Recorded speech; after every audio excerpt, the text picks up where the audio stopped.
एक नई वीडियो के साथ आज मैं फिर हाजिर हूं, आपका होस्ट और दोस्त विक्रांत जोशी। आपका स्वागत करता हूं मैं रिव्यू मास्टर में। आपको पता है कि भारत ने रशिया के 5th जनरेशन एयरक्राफ्ट डेवलप करने के प्रोग्राम से हाथ खींच लिए हैं, पर क्या वो यूके के साथ हाथ मिलाने को तैयार होने वाला है 6th generation aircraft Tempest develop करने में? जी हाँ, यूके की तरफ से भारत को इसी महीने फरवरी 2019 में एक प्रपोजल मिल सकता है कि वो 6th जनरेशन एयरक्राफ्ट डेवलप करने वाली टीम, जिसको टीम टेम्पेस्ट कहा जा रहा है, उसके साथ हाथ मिलाए या भारत इस प्रोग्राम से कोलैबोरेट करे। तो क्यों यूके ऐसा चाहता है, क्या पूरी खबर है, कैसा कोलैबोरेशन भारत से वो चाहता है और किस लिए वो भारत की तरफ इस प्रोग्राम में इन्वॉल्व होने को देख रहा है, इन सभी चीजों पे हम लोग इस वीडियो में बात करेंगे। तो चलिए जान लेते हैं। बिजनेस स्टैंडर्ड में एक खबर निकल कर आई है जिसमें कि यूके के मिनिस्ट्री ऑफ डिफेंस के ऑफिशियल्स, इसके अलावा British defence company BAE system के एग्जीक्यूटिव्स भारत का दौरा करेंगे 18 फरवरी 2019 में। जब एरो इंडिया 2019 का एग्जीबिशन बेंगलुरु में चल रहा होगा, तब वो मिनिस्ट्री ऑफ डिफेंस और इंडियन एयरफोर्स को इस टेम्पेस्ट एयरक्राफ्ट की काबिलियत के बारे में बताएंगे। इस 6th जनरेशन एयरक्राफ्ट की जो काबिलियत अभी तक बताई गई है, उसमें यह बताया गया है कि यह इंसानों के द्वारा तो कम पर रिमोटली पायलट ज्यादा होगा। इसमें वेरिएबल साइकिल इंजन का इस्तेमाल किया जा सकता है, इसमें डायरेक्ट एनर्जी वेपन का इस्तेमाल किया जा सकता है, इसमें अटैक के लिए लेजर बीम वेपन इस्तेमाल किए जा सकते हैं। इसके अलावा स्वार्म ड्रोन के अटैक को कंट्रोल करने के लिए भी इसका इस्तेमाल किया जा सकता है। और ये एयरक्राफ्ट आर्टिफिशियल इंटेलिजेंस और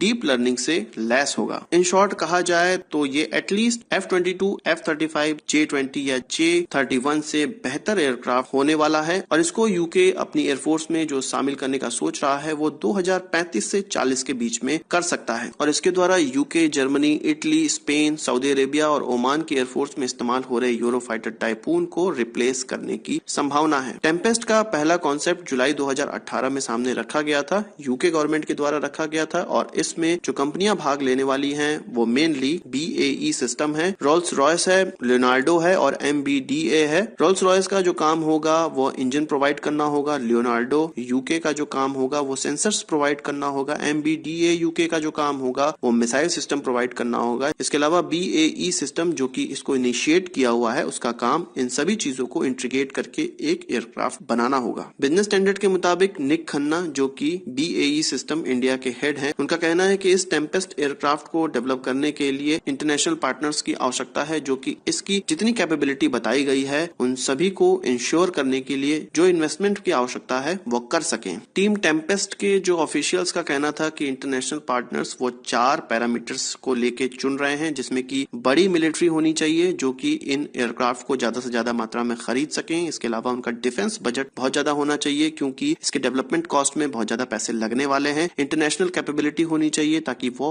इसके डेवलपमेंट रोल में भी अपनी भागीदारी निभा सकें। इसके अलावा उस देश की इंटरनेशनल इन्फ्लुएंस भी होनी चाहिए ताकि वो इस प्रोग्राम को सपोर्ट कर सके। सो इन सभी चीजों में यूके यह मानता है कि भारत एक अच्छा इंटरनेशनल पार्टनर बन सकता है। निक खन्ना से जब ये पूछा गया कि वो भारत को इसमें किस रोल में देखते हैं, तो उनका कहना था कि भारत में सॉफ्टवेयर इंजीनियर्स की बहुत ज्यादा भरमार है। तो इस एयरक्राफ्ट को डेवलप करने में जो आर्टिफिशियल इंटेलिजेंस या डीप लर्निंग का इस्तेमाल किया जाएगा, या किसी भी एयरक्राफ्ट को डेवलप करने में आजकल हार्डवेयर के साथ साथ सॉफ्टवेयर का भी बहुत ज्यादा उपयोग होता है, जो कि भारत के सॉफ्टवेयर इंजीनियर के द्वारा आसानी से पूरा किया जा सकता है। ब्रिटिश डिफेंस इंडस्ट्री ने इस प्रोग्राम को इसलिए सामने रखा था क्योंकि फाइनेंशियल टाइम की एक रिपोर्ट में निकलकर सामने आया था कि ब्रिटेन अब एक नेट इंपोर्टर बनने वाला है डिफेंस प्रोडक्ट के मामले में। नेट इंपोर्टर मतलब एक्सपोर्ट से ज्यादा उसका इंपोर्ट होने वाला है डिफेंस इक्विपमेंट का, जो कि 17वीं शताब्दी के सिविल वॉर के बाद अब हो रहा है। यूके की गवर्नमेंट का कहना था कि यह उनके देश का केवल असेट नहीं होने वाला है, यह ऐसे सभी लोग जो कि इस प्रोग्राम में हाथ बटाएंगे उनका भी असेट्स होने वाला है और उनके देश में इससे जॉब क्रिएट होने वाली है। निक खन्ना से जब यह पूछा गया कि क्या भारत इस कॉन्फ़िगरेशन को एब्जॉर्ब कर पाएगा, क्या भारत में यह सक्सेसफुल होगा, तो उनका कहना है कि इसीलिए पार्टनर को शुरुआत से ही इंगेज किया जा रहा है